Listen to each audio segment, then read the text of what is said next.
All right, welcome everyone. Thanks so much for joining us today. This is our Moving with MS virtual support group.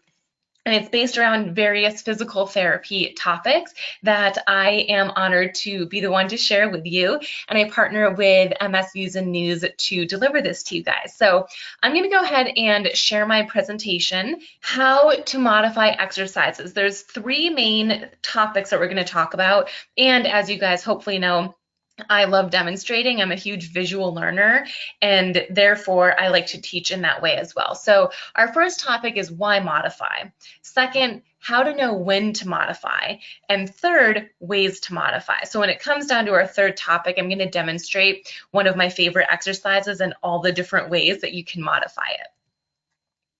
So why modify? And I'm assuming if you are on this call right now live or watching the recording, you are interested in modifying your exercise routine because that's what the topic is today. But there's lots of reasons why you can modify. And when I say modify, you can modify individual exercises or your entire exercise routine. And we'll get to that in a little bit. But the way that you should know when to modify, first and foremost, if your exercises feel too hard. Secondly, if your exercises are taking too much energy. Third, you don't like your exercise routine. And four, your exercises make your symptoms worse, which is possible. When we're exercising, it can increase our core temperature, which causes heat intolerance, which causes one or multiple symptoms to worsen. And so if you're getting any of your symptoms that are worsening, of course you're not going to be likely to exercise. So all of those four reasons of why you might want to exercise ultimately lead to two main conclusions here. So number one, feeling discouraged and defeated. If you are feeling discouraged with your exercises or defeated or any type of negative mindset, you are not going to stay consistent with your exercise routine. And who can blame you? We are not designed to put ourselves in uncomfortable situations. That's why we call it a comfort zone. Our brain and our body wants to stay comfortable.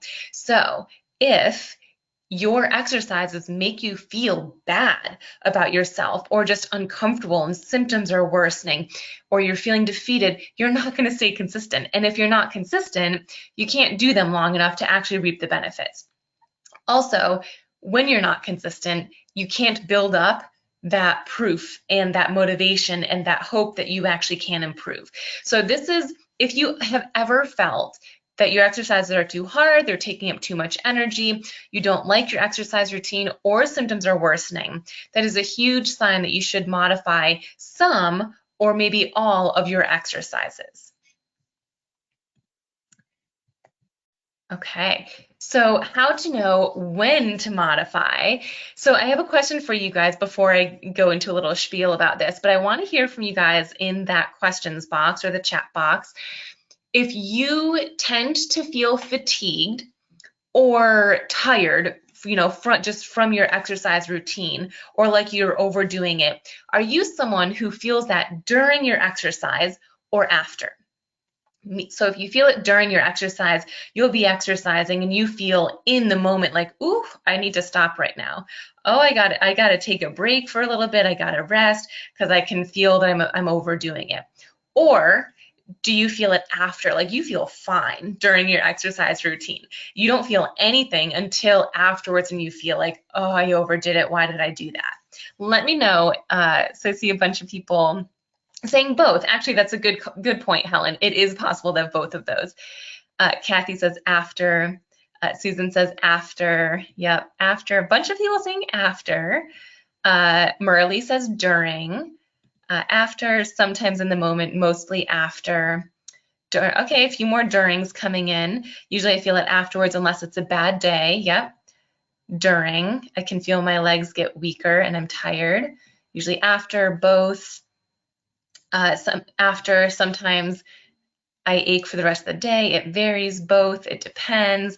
Sip on cool liquids. Awesome. Gwen says after. Yeah. Okay, so about 50-50. Maybe more so feel it after versus during.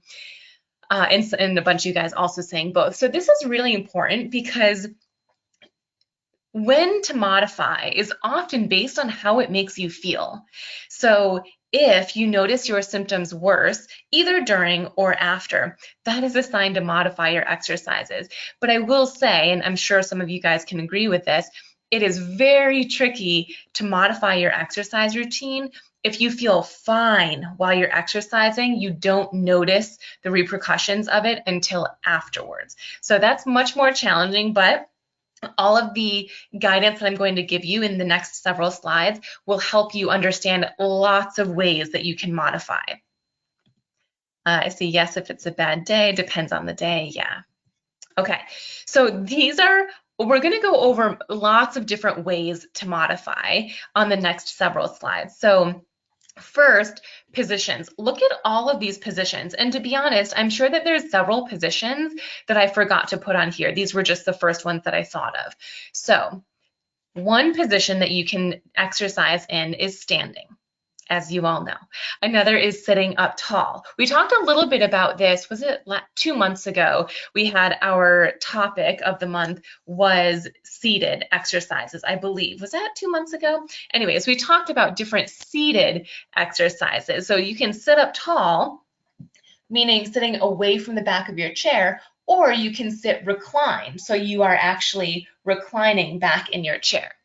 Hook lying, and I'll demonstrate these as well, but hook lying is when you are lying on your back with your knees bent and your feet on the surface that you're lying on, whether it be a couch, a plinth table, a bed, or the floor. Hook lying with your feet up, which I'll demonstrate. That's when your feet might be up on a chair. Quadruped, which is when you're on your hands and knees. Lying on your side, lying on your back, or lying on your stomach. Now, it depends what muscle group you are looking to strengthen. And what I'm going to demonstrate is marching in lots of different positions, because that's one of my favorite exercises.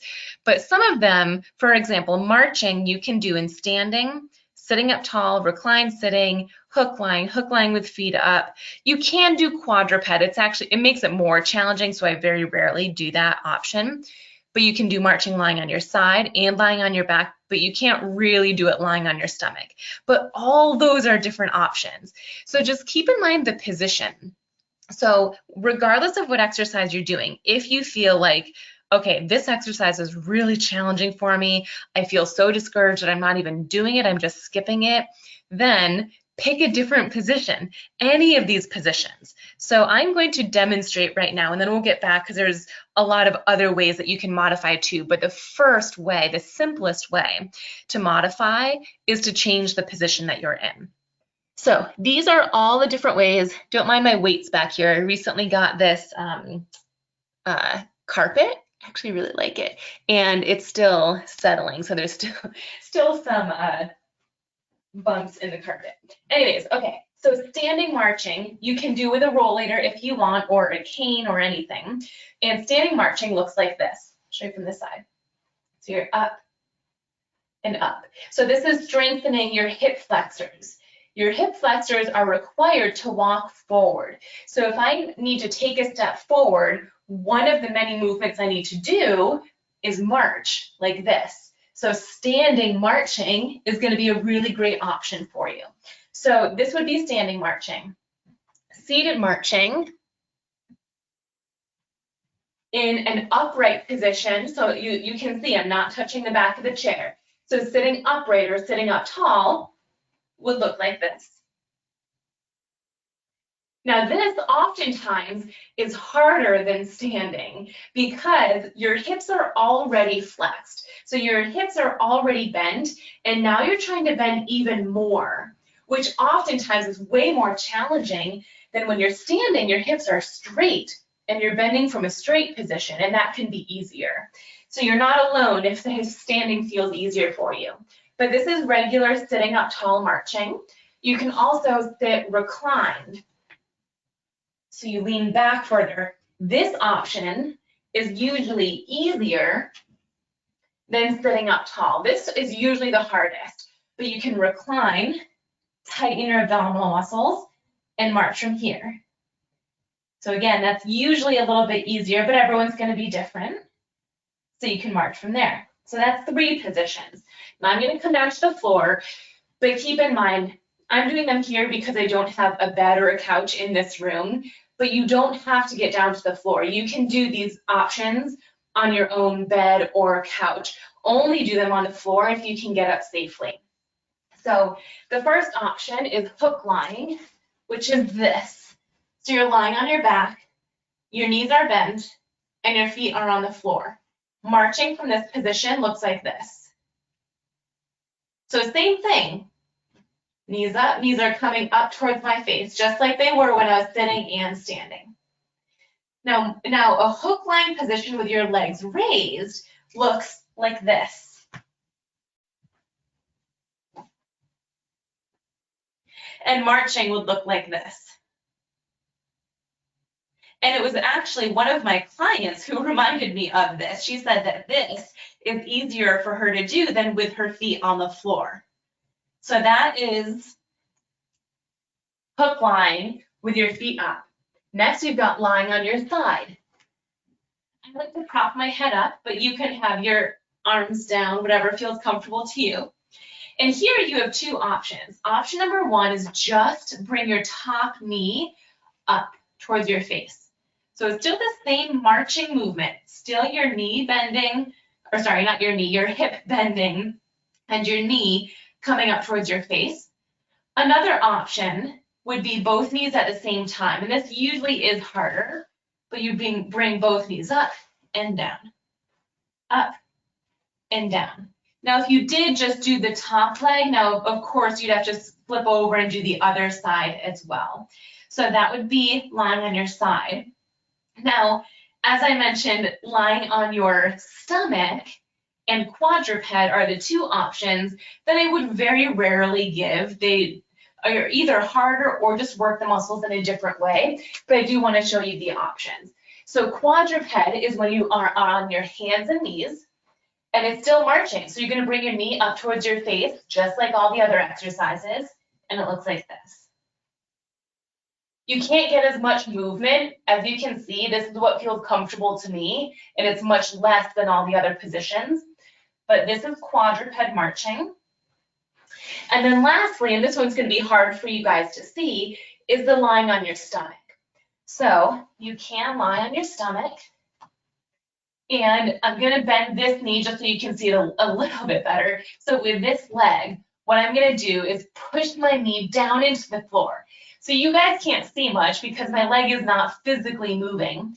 This is called an isometric strengthening exercise where you're using your hip flexors, but no movement is occurring. So what I'm going to do right now is press this knee down towards the floor. Press, press, press, and relax. And press and relax. So I'm using my hip flexors and trying to bend it. And then we do the same thing on the other side. So bring that knee in. Again, I very rarely give this position, but it is an option. So I'm going to come back up to you guys and take a sip of water now that I did all that exercise. Okay. So that was just marching, and that was just positions. We're about to go over a whole bunch of other ways that you can modify exercises, but positions is one of them. So if you feel like the position is just too challenging, switch it up. With that said, if all positions are too hard, there might be some exercises that you notice zero muscle movement. I just want to remind you quickly, and we have a whole presentation on this on neuroplasticity, but neuroplasticity is the ability of your brain, of all of our brains, to either strengthen neural pathways that do exist, they're just weak, in addition to find brand new neural pathways. So if you're trying to do, let's just stick with the example of marching. If you're trying to march a leg and it is not moving at all, what that means is that you don't have a successful neural pathway from your brain all the way down to your hip flexors. So what that means is that you should still do the exercise, which I know might sound counterintuitive. It might feel like, well, it's not working, so give me something else to do, or let's skip that, let's move on to a different muscle group. But the only way that you can get your body and brain, neural pathways, spinal cord, to actually find a neural pathway that works from your brain to your hip flexors is to practice movement, even if there's no movement. With every repetition that you do, even if there's no movement, your brain is trying to find a new way to get from point A to point B. So even if you have very little movement, still do the exercise. Pick whatever position you felt was easiest, even if there was no movement. I'm just going to see if there's any questions before I pull up the presentation again. Melissa, I've learned that being cautious is best, so I don't wait until I feel tired and stop every 10 minutes. Perfect. I like that. Stephanie says, hello, Dr. Gretchen. Living in Arizona makes it difficult to have a daily routine. I've noticed now that it is cooler, I don't have as much energy and strength as I did. Yeah, so another thing when it comes, and we talk a little bit about this in a bit, but one thing that you should keep in mind when creating an exercise routine is the time of day that you're going to exercise. Generally speaking, and this might change each season, but generally speaking, when do you have the most energy? And if it didn't work out at that time, when is a backup time that you could exercise later that day? Elaine says, I can't see you. Oh gosh, hopefully you guys can see me. I just did all that moving around and demonstrating. Linda says, is it better to do the hardest if you can? Ooh, great question. It's not necessarily better to do the hardest. It's best to do whichever is in the functional positions that you need. So for example, marching, as I just demonstrated, is required for walking, but it's also required to get out of a car, to get out of a shower if you're sitting down and you're showering, to get out of bed, to shimmy around in your chair, to reposition yourself. So when you're walking, you're standing. So in my opinion, the best position to strengthen your hip flexors, if you have a goal of walking better or stair climbing better, would be standing. However, as I just mentioned, we need our hip flexors for lots of seated things too. So seated is equally as great. So I usually give my missing link members both of those because we want our brains, and this kind of gets into our functional exercise presentation, but we want our brains to understand what we're trying to do and to have that carry over so that you get stronger hip flexors and better walking. You get stronger hip flexors and you can sit down more safely. Thank you for all those modified exercises. Good, I'm so glad. She says it's very motivating. I'm glad to hear that. Is it good to march having one leg up as the other comes down, like marching in a band? Sure, I don't see anything wrong with that. I bet the isometric position is amazing. I can hear everything, but only have a weight screen. Elaine, oh my gosh, I don't know how to fix that. Elaine, the best thing I can tell you, I don't think anyone else is having this issue, but the best thing I can tell you is maybe just to watch the recording for the visual if you're not able to. Can everyone else see me? I hope so. Pat, what about marching in a pool? Yep, marching in a pool. Again, you can do not all of those in a pool, obviously, but you can stand in a pool, you can sit in a pool. Yep.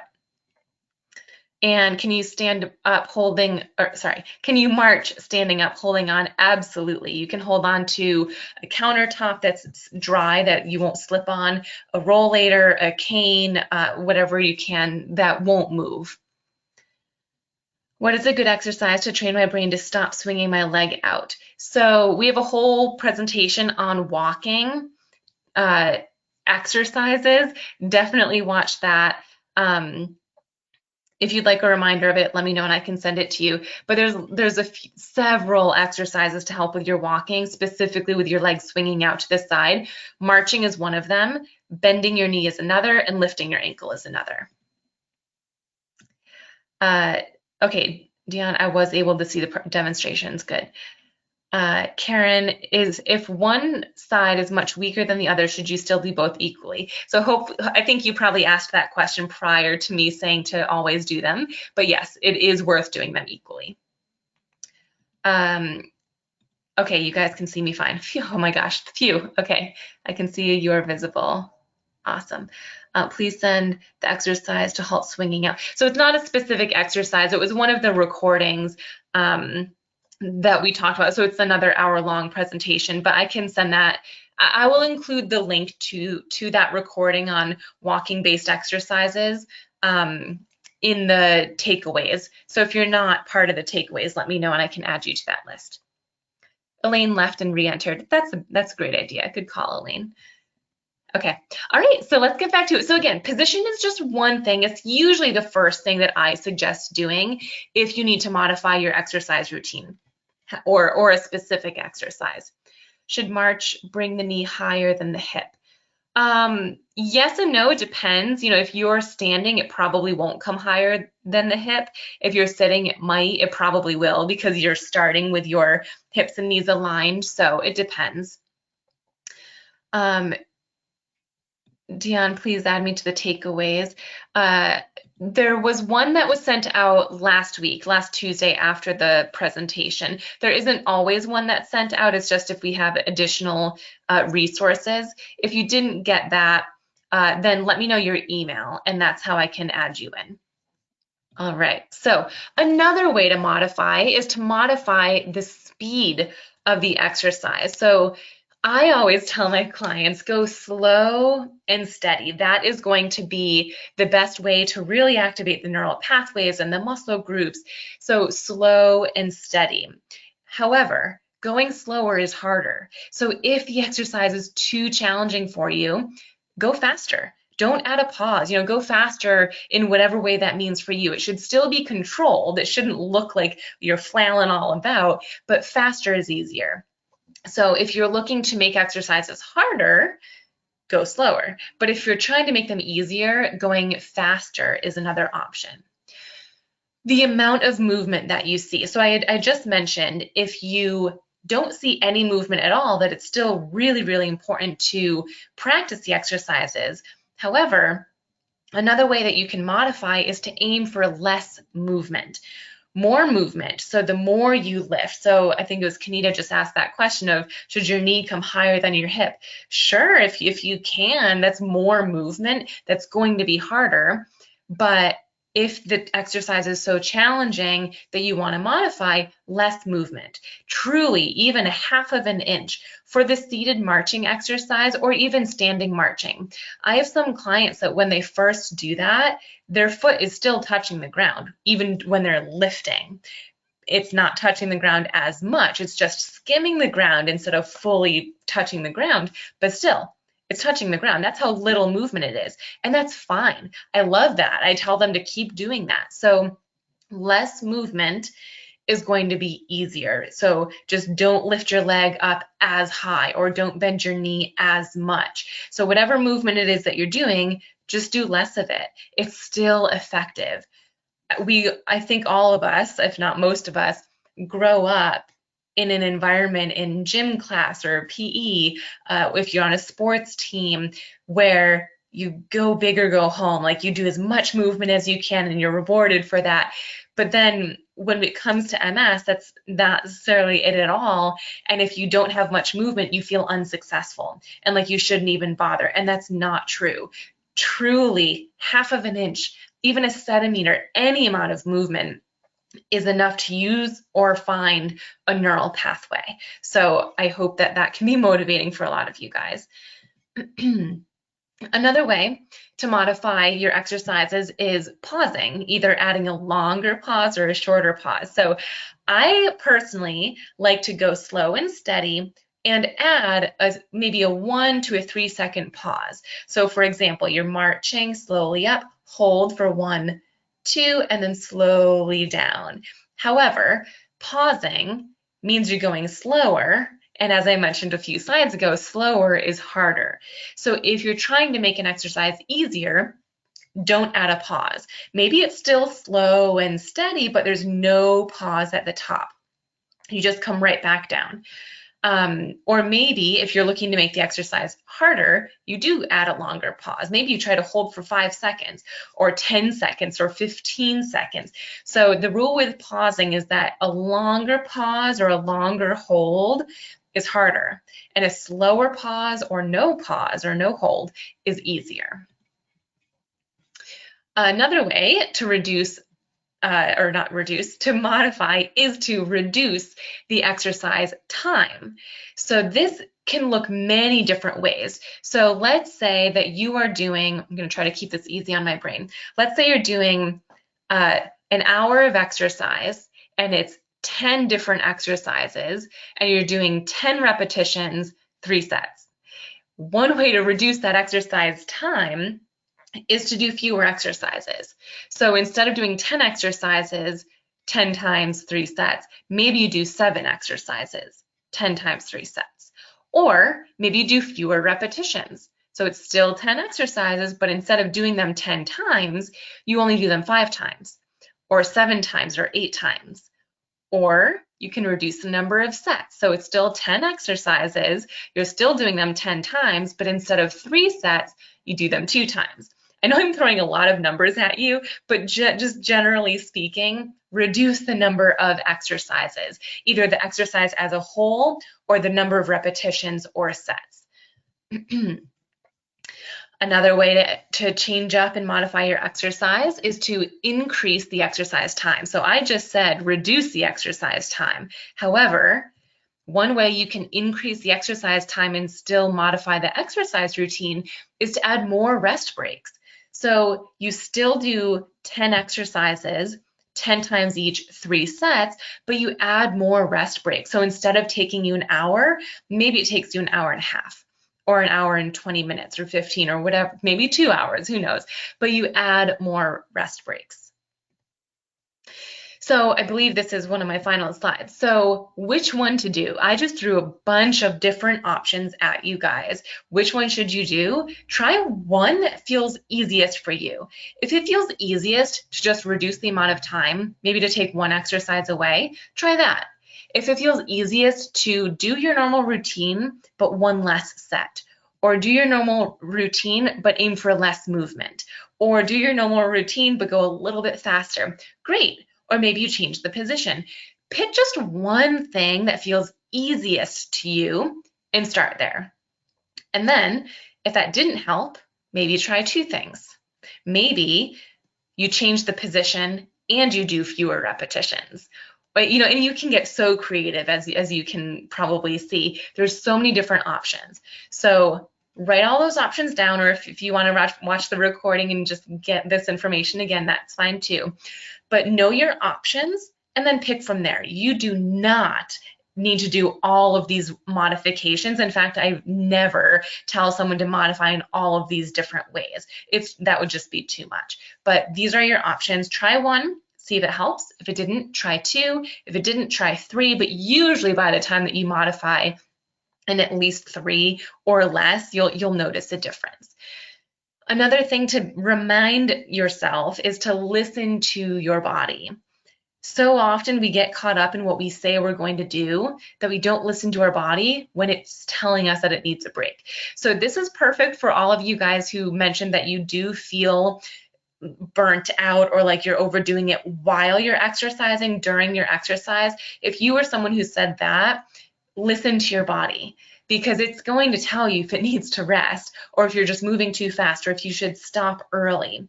If you're in the camp where you don't feel it until afterwards, then that is where it can be beneficial to check in with yourself afterwards. Was it too much? If so, the next time you exercise, be proactive, and even though it doesn't feel in the moment like you need to modify anyway.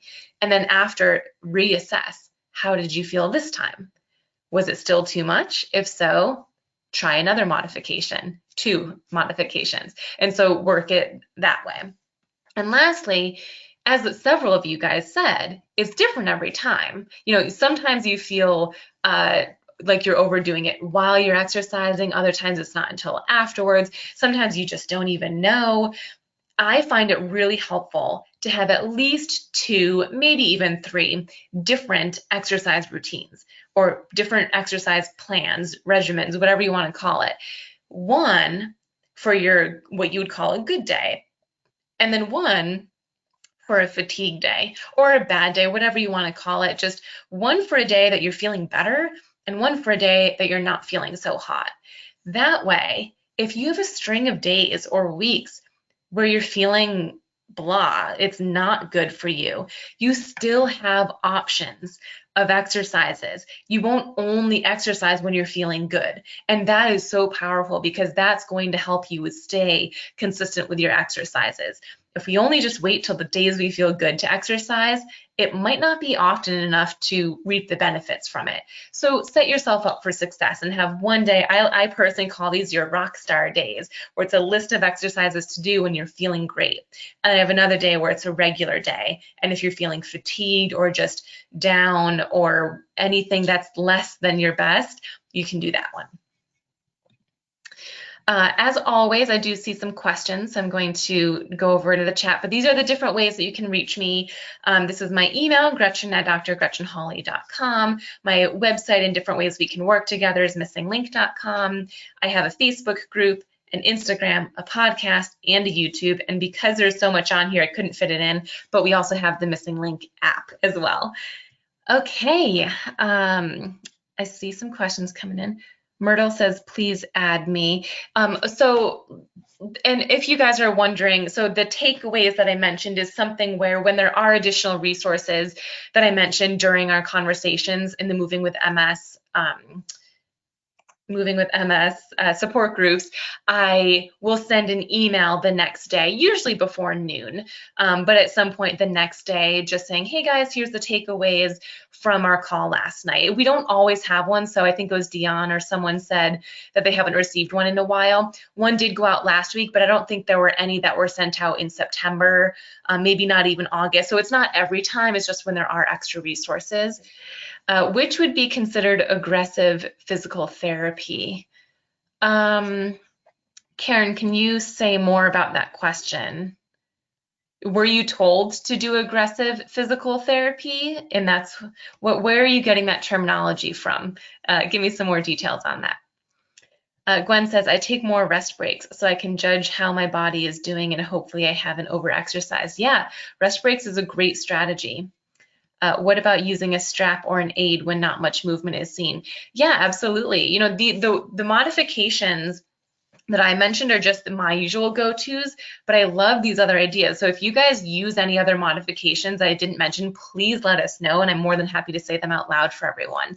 So yeah, another way that you can modify is to make the exercise easier by using a resistance band or an exercise strap to help make the exercise easier. Absolutely. Good one, Kevin. Kanita, what is the minimum time to exercise for maintenance for progress? So the numbers that are being thrown out there in the MS community currently are 150 minutes of exercise a week. That's what the National MS Society is saying. So if you exercise 5 days a week, that's 30 minutes. If you exercise 6 days a week, that's going to be less. If you exercise 3 days a week, that's going to be more. So it's not necessarily how much time in the moment, but more so overall time in 1 week, according to the MS Society. There's other research, there's lots of research that says that at least 20 minutes of exercise is what can help, I was going to say endorphins, that's not what I meant. BDNF is the brain-derived neurotropic factor. It's a protein that's in our brain that gets released when we've exercised for at least 20 minutes, and that protein supports neuroplasticity and finding new neural pathways. So that's 20 minutes. So there's lots of different research out there, but those are the two main ones. Joanna says, thank you, Coach. I needed this. You're welcome. Thank you for reminding us to listen to your body to assess your current abilities. Yeah, I did get last week's. Awesome. Jane. Karen, yes, from my neurologist for a weak ankle and hip flexor right leg. It's an interesting thing that your neurologist said to do aggressive physical therapy. I would ask them what they mean by that, because there's not, if you Google aggressive physical therapy, you won't find any guidelines or, you know, I'd be curious, do they mean which exercises you do? There aren't necessarily more aggressive exercises than others, unless what your neurologist means is more challenging for you, which is individualized. You know, marching for me or let me just use you guys, marching for Darlene might be way more challenging than marching for Jean. And so for Darlene, that would be an aggressive exercise, but not for Jean. So maybe your neurologist is referring to the types of exercises that they feel aggressive and really challenging for you. Or aggressive physical therapy could mean go to your physical therapist 5 days a week instead of twice a week. So I would get more clarification on what they mean by that, because it's aggressive physical therapy is not technically an actual thing. I would see what they mean by that. Let's see, Darlene says, I use yoga blocks and straps. Yeah, absolutely. That's a great option. Julio, Dr. Gretchen, you're the best. I have 2 bi-acre walkers. One needs repair. I need a frame. Do you have any recommendations? Ooh, that's a good question. Unfortunately, my recommendation would be to reach out to bi-acre. They're usually really responsive via email. I don't know if their email is on their website. I assume it is, but I would reach out and see what they say. Also, I don't know about repairs, but I do know that at some Walmarts you can get bi-acres, but that would probably just be a new one. Nan, I missed the link to send to get the emails. Yes, let me copy and paste that again. So this link that I'm sending you guys now is a link to my website where you can sign up for my takeaways that I send. So for this one, I'll probably email you guys before noon tomorrow, where I'll send you the link to the walking. I have a whole webinar on MS specific walking, because 2 people earlier asked about swinging your leg out to the side and what to do to prevent that from happening, and that's included in that. Okay, this was informative and motivating. I'm so happy to hear that. I think that modifying your exercises can be so motivating and inspiring and give you hope, because you now have a way that you can exercise, whereas you may have been feeling like there's nothing that I can do. And I would encourage you to rewatch our neuroplasticity webinar as well, because that hopefully will motivate you to keep going, but also just modifying. You know, there's so many ways you can modify. Kevin, BDNF. So I explained what that is, but it's BDN as in Nancy, F, so brain-derived neurotropic factor. Knita is asking, what is the bi-acre? So I'm going to spell the bi-acre correctly for everyone. So the bi-acre, hold on one second, I can't see myself. Where did that video go? There we are. This is the bi-acre. I'm not a sponsor. I do not receive commission or anything from the bi-acre. I just love their walker. So this is the bi-acre. One thing that it's advertised is about how lightweight it is. This is their carbon ultralight. They also have another one. This one in particular, I believe, is 10 pounds, I think. Really lightweight. Blocks. You can sit down. All the good stuff that other rollators have. It's just a nice lightweight and sturdy one. So that's the bi-acre. Okay, what other questions? We got about 10 minutes left. Is the walking cane company sold in the States or just England? So my favorite, do I have it out right now? I don't think I do. And by the way, we had a whole presentation on mobility aids as well. And one of the mobility aids that I love is called the company for a mobility aid for specifically walking sticks or canes is Neo Walk. I'll show you mine. And they're based in England, or not England, I think, but somewhere in the UK. But they ship internationally. So they shipped one to me in the States.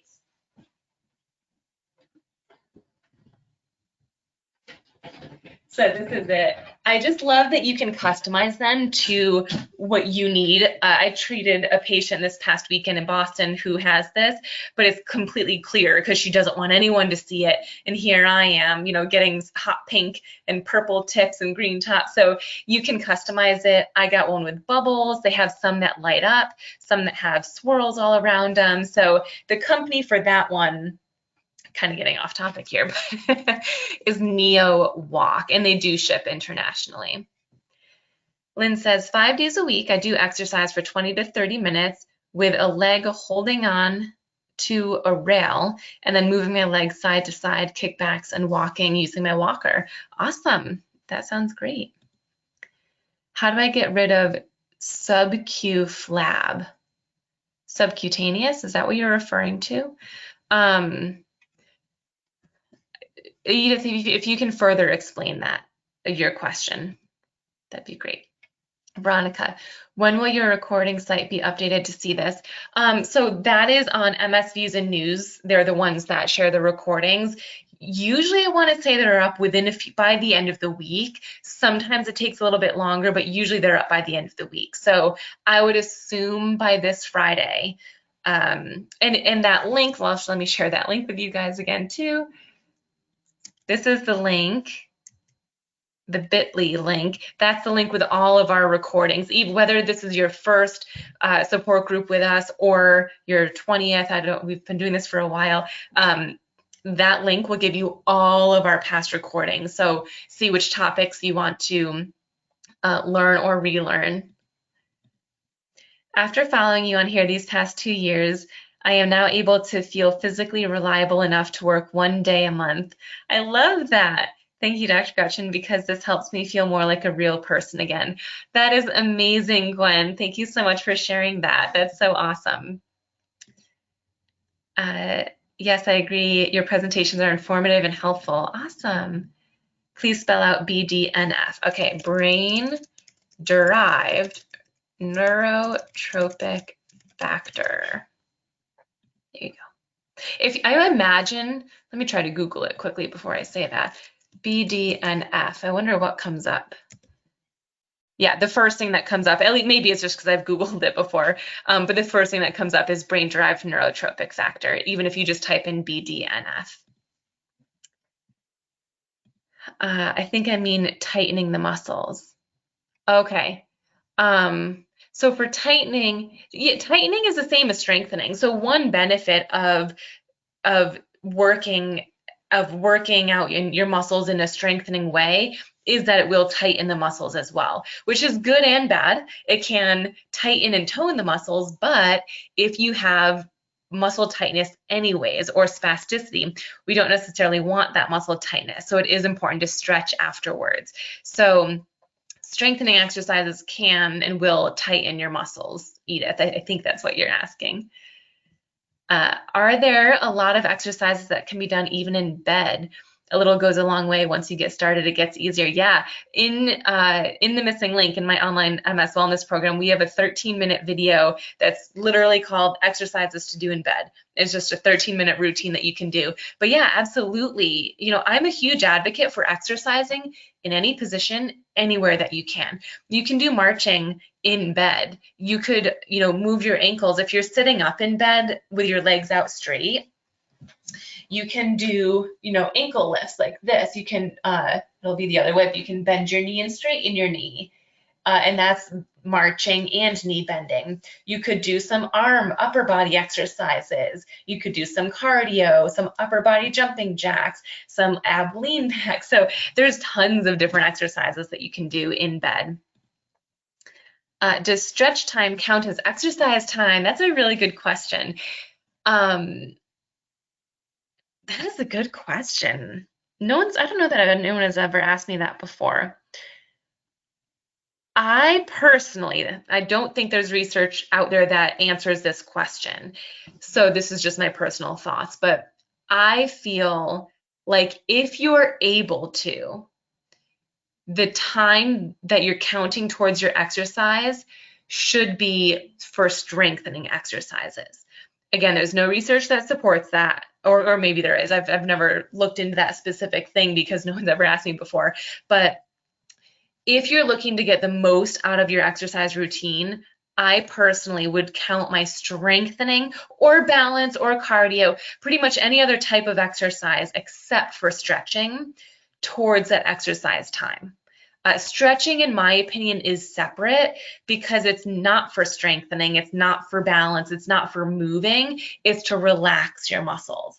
And yes, oftentimes you can move better when your muscles are relaxed, but in my mind, it's a different type, it's in its own category. That is a great question. Yeah, Kevin says best question ever. Yeah, that's my opinion on that. But with that said, if some days you are really just feeling down and out and you can only do stretching for exercises, amazing. I would say that absolutely counts, So it depends where you're at. If you can tolerate it, I would say just count the strengthening, cardio, and balance exercises towards your exercise time, and your stretching is added time. But if you can't tolerate that, then I would count stretching as your exercise time. So it's really going to depend on where you're at. I've added some of the exercises you've demonstrated to my routine. Awesome. That's great. Elaine, please add me to the email list. Elaine, if you could just send your email right in here. No one else can see it, but I'll just copy it and make sure that you get added. Pam, does doing a yoga class or exercise class count as exercise? Great question. Yes, absolutely. There's so many forms of exercise. As you just mentioned, Pam, a yoga class or an exercise class are options, swimming, tai chi, dance, those absolutely count as exercise. There's two different types of exercise: general exercise and then functional exercise. There's a time and place for both, but then there's this third category that is implementing. So implementing these exercises into your day as well. And so general exercise classes or yoga classes, swimming, are great forms of general exercise that are great for our body. It's not the same as MS specific. So as my missing link members in here know, I always do like to suggest both. If you only do general strengthening, like general yoga classes, general strengthening or exercise classes, you might not notice improvements in specific functions like walking, stair climbing, etc. So I do think it is important to do both types, or if you're just going to choose one, just doing the MS specific functional exercises. The gym machines. So gym machines, this is a great question that goes back to the topic of functional exercise versus general exercise.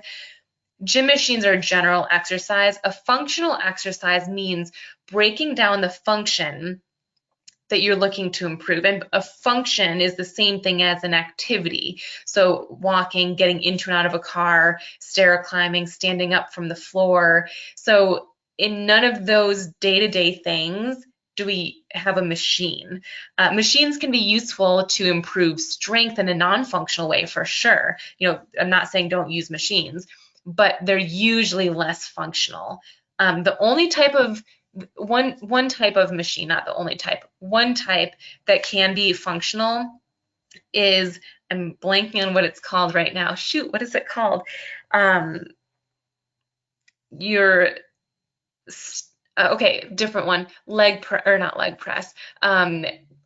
Leg extension. So there's a gym machine where you can sit and you straighten your legs and you're pushing up against weight.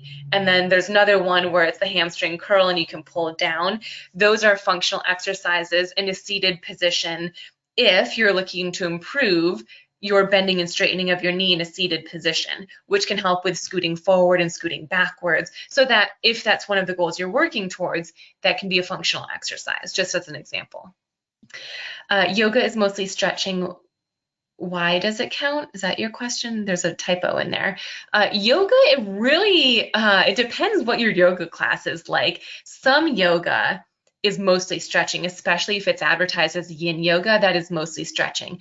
But there's other yoga classes that are not stretching. It's challenging. It is using your muscles. Anytime you're holding a position, like warrior pose, for example, is a classic yoga pose. That is, if you hold that, you are working your quads, your hamstrings, your glutes, your core. You're working a lot of muscles. So yoga is such an umbrella term. There's so many different types of yoga. So it really depends on what type you're doing. Thank you for an information session. You're so upbeat. I'm glad. Got my 5th COVID shot 2 years ago, feeling fine so far. Nice. I find gardening really physically demanding. Yeah, gardening counts as movement, as exercise. Gardening would be in that general exercise category. It seems like it's exercising and functional exercise. That's implementation in action. Is that correct? Absolutely. Yeah. And if gardening is challenging, you could even make gardening into a functional exercise. What about gardening is challenging? Is it getting up off of your knees? Is it getting down to, I don't know what position you're in when you're gardening, but if whatever is challenging, make that an exercise, make it easier, modify it so that you can actually do it, and then that's what you stick to. So it can be general exercise in addition to functional. Would a new step machine be functional? Great. Oh my gosh, I just noticed we're at 8:01. We're already past. I'll answer the last few questions that came in. A new step machine is functional if you have goals of improving biking in a seated position. So this is one of the biggest misconceptions. A new step or a recumbent bicycle is not functional to help you with walking. So many clients, this bothers me so much. I'll try not to get too much on a soapbox, but so many clients will tell me, I'm getting so much stronger. I can bike on the new step or recumbent bicycle for 30 minutes now, and I can turn up the resistance to this number, but my walking's not any better. It's because you're sitting down. When you're walking, you're standing, and when you have MS, your brain doesn't have that same carryover to recognize that sitting down strength should carry over to standing strength. Now, this isn't true for everyone. I know some people who will improve their biking on the new step, and it also results in carryover with walking. But 90% of the time, that's not true. So it depends on what your goals are. What about the stair climber at the gym? Yeah, stair climber, great functional exercise if you have a goal of improving your stairs. Absolutely. Ooh, and that's hard. That is a hard machine. I use them for strengthening arms, chest, and legs. Yep, that leg machine you mentioned. Don't want flabby tries. Yeah, absolutely. Awesome. All right, guys, thanks for staying with me for 2 minutes over. That is all for today. I will be sending an email out tomorrow that just has that link for exercises to reduce that leg swinging around and just in general to help improve your walking. But we also have all of those other presentations from Moving with MS support group in the past, talking about things like neuroplasticity, functional exercises, balance exercises. So there's a lot of resources for you guys. So you are in good hands. But that is all for tonight. Thank you so much. Yeah, Byacre is spelled B-Y-A-C-R-E. I thought I spelled that right. Kevin says, be sure to vote. Absolutely. Thanks so much for the best info. All right, guys, I will see you guys on November 21st, which in the States is the week of our Thanksgiving. And I'm so, so grateful for all of you guys. Thanks so much for tuning in. And I will see you then. Have a good night, everyone. Bye, guys.